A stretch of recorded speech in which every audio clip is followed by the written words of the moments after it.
what's up? James here. This is the first video I've done in almost a month now. I want to apologise about that, but work has just been busy like fucking crazy through the month of December. I practically worked every single day up until New Year. Get this week off and then boom, I'm hit with a virus, which is great. But anyway, I wanted to do a Game of the Year awards video. I've only just done the top 3 games because I honestly, I haven't played that much this year. But there was at least 3 games of this year that I thoroughly enjoyed, and I wanted to put it into a list of the top 3 games of 2016. Now, this is my list. Whoever watches this sees that I haven't picked, say, for example, Uncharted 4. Pure reason because I haven't played it. So without further ado, let's just get started with number 3 from my top 3 games of 2016. Okay, so starting off with number 3, we have Plants vs Zombies Garden Warfare 2. Now, this was actually released earlier in the year, February the 25th to be exact. And I remember the first Plants vs Zombies Garden Warfare got a lot of criticism purely because of the fact that the game didn't have much content. Well, that was mainly the reason because the fact that it was on the last gen consoles as well.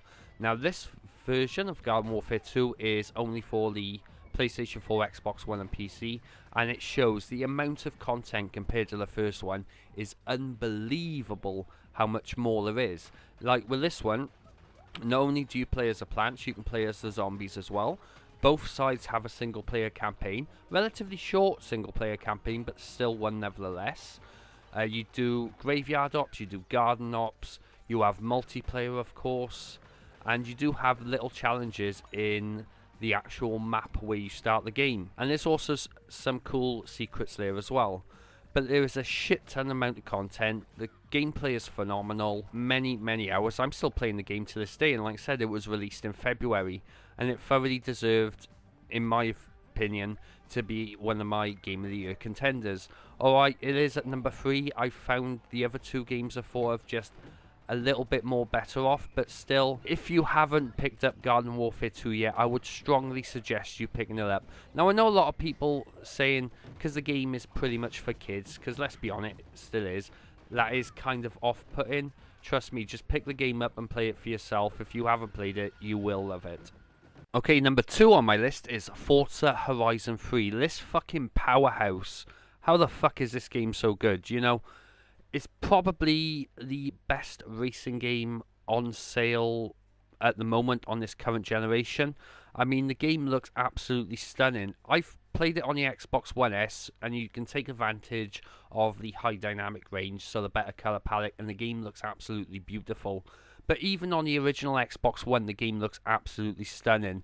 This is a massive open world with a shit ton of races, crap ton of challenges. The online is insane. You have 4-player co-op.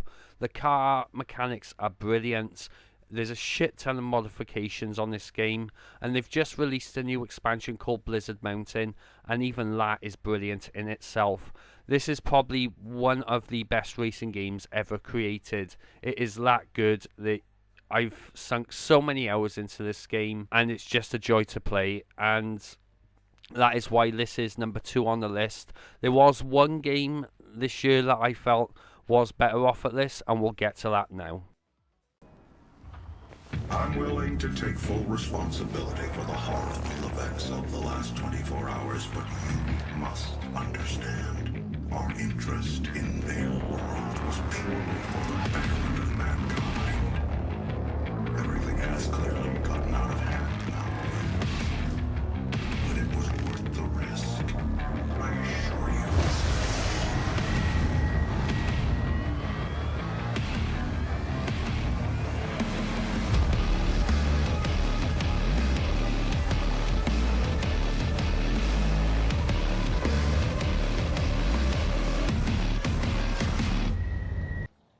And my game of 2016 is, of course, if you haven't noticed by the intro, 2016's reboot of Doom, developed by id Software. It basically modernizes in some way the original Doom series of the early 90s, and it is just as great. It feels almost like the original Doom. It is fast paced, the graphics are insane, there's a lot of gore, which is the whole point of a Doom game. The story somewhat does make sense, but you don't really care about the story, you just want to blow shit up and have a lot of fun. The music in this game is absolutely insane. The multiplayer, even though I know a lot of critics actually panned the multiplayer, I actually thought it was really good. Again, it was fast paced, it was competitive. I loved every moment of it. And at the same time, there's also a snap map, which adds more replayability to the game, so users can generate their own maps, their own competitive maps. And also, they've now added an arcade mode. I don't know when this was actually added, but again, this adds more replayability into the game. Once you've played the campaign once, you feel you want to play it again. You want to play it on the tougher difficulty, especially on Ultra Nightmare, where you basically see how far you can go into the game without dying. And it's an immense challenge, and it's just an insane amount of fun. Killing stuff, just ripping around, especially with that soundtrack. That soundtrack is absolutely insane. I mean, I listen to it while I'm in work, it's that good. But like I said, I didn't have any issues with the multiplayer myself. You can pick this game up now for about 20-25 quid, so if you haven't played it, now's the time to pick it up, because you're going to get a good deal for £25. Now, I haven't actually picked up the season pass content myself, but there's enough content in the actual base game to keep you entertained for hours on end, and this is easily my game of the year. So there you have it, folks. That is my top 3 games of 2016. What is your favourite game of last year? You know, do you agree with my list or do you disagree with my list? Chances are you'll disagree with it. But I just want to keep this video short and sweet for you. Just give a quick rundown what I think of each game, and there you have it. But other than that, I'm hoping to upload regularly soon now. Now that the busy period with work is over, and it should get back to normal as of next week. So hopefully I can upload more videos soon. But other than that, this is Jamesy Boy logging off. You guys take care.